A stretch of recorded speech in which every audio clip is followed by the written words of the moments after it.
Hello everyone, good morning. Welcome to my new blog. આજે દિવસની શરૂઆત હતી સ્કિન કેરથી. મેં પહેલા સીરમ લગાવી, મોઇશ્ચરાઇઝર લગાવ્યું અને સનસ્ક્રીન લગાવી હતી. એના પછી મેં ચા નાસ્તો કર્યો.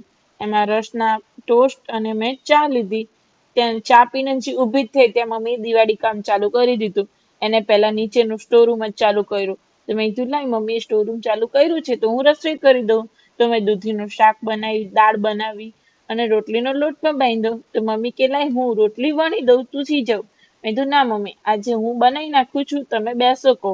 તો હું રોટલી વણવા માંડી તો મમ્મી બાજુમાં આવી ગયા અને કે લાય હું સીજવાઈ લઉં કે. મેં કીધું સારું, સીજવી નાખો. તો એમ કરીને અમે બે રોટલી કરી અને અમે થોડીક વારમાં જમવા બેઠા. અને જમીને જે ઊભા ત્યાં હતા ત્યાં મમ્મી પાછું આખું નવું સ્ટોરરૂમ એટલે માળિયું કાઢ્યું આખું બધું બહાર. તો એ અંદર જઈને સાફ સફાઈ કરવા લાગી. તો થોડીક જ વાર થઈ ત્યાં અસ્મિતા પણ આવી ગઈ.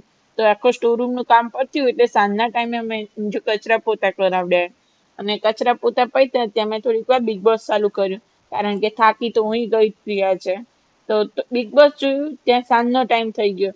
તો યાદ આવ્યું કે પપ્પાએ કીધું હતું કે એમને મારા હાથનું દમાલું ખાવું છે, હમણાંથી નથી બનાવ્યું મેં. તો મેં ફટાફટ, જો તમારે દમાલુની રેસીપી જોઈએ તો તમે મને કમેન્ટ્સમાં લખજો રેસીપી. તો હું આની પર પ્રોપર રેસીપી શૂટ કરીને તમારી સાથે શેર કરીશ. અને સિરિયસલી દમાલું એટલું મસ્ત લાગતું હતું ને તમે જોઈ શકો છો. અને એકદમ ટેસ્ટફુલ હતું. હા, અને દમાલું બનાવ્યું એના પછી મેં પરોઠા બનાવ્યા.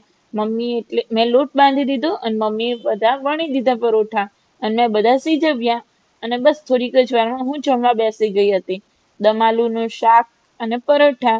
અને હું અને મમ્મી બે જ બેઠા હતા સાથે, કારણ કે દાદા અને પપ્પાએ ગરમ ગરમ પરોઠા લીધા હતા એટલે એ લોકોએ પહેલા જમી લીધું. અને પછી મેં રસોડું સાફ કર્યું. અને કારણ કે કામ બધું બાકી હતું તો પહેલા રસોડું ક્લીન કર્યું. ત્યાં અસ્મિતા આવી ગઈ તો એને વાસણ કર્યા, કચરા પોતા બધું પતાવી દીધું હતું. તો એ પત્યું એટલે હું થોડીક વાર બેઠી હતી શાંતિ. સિરિયલ યાદ આવી તો મમ્મીએ સિરિયલનું કીધું. તો હું અને મમ્મી બંને સિરિયલ જોવા લાગ્યા, યે રિશ્તા ક્યા કહેલાતા હૈ. અને રાત્રે કર્યું સ્કિન કેર. બસ આજના દિવસ માટે આટલું જ. જો તમને મારા બ્લોગ જોવા ગમે તો like, share and subscribe my channel. By.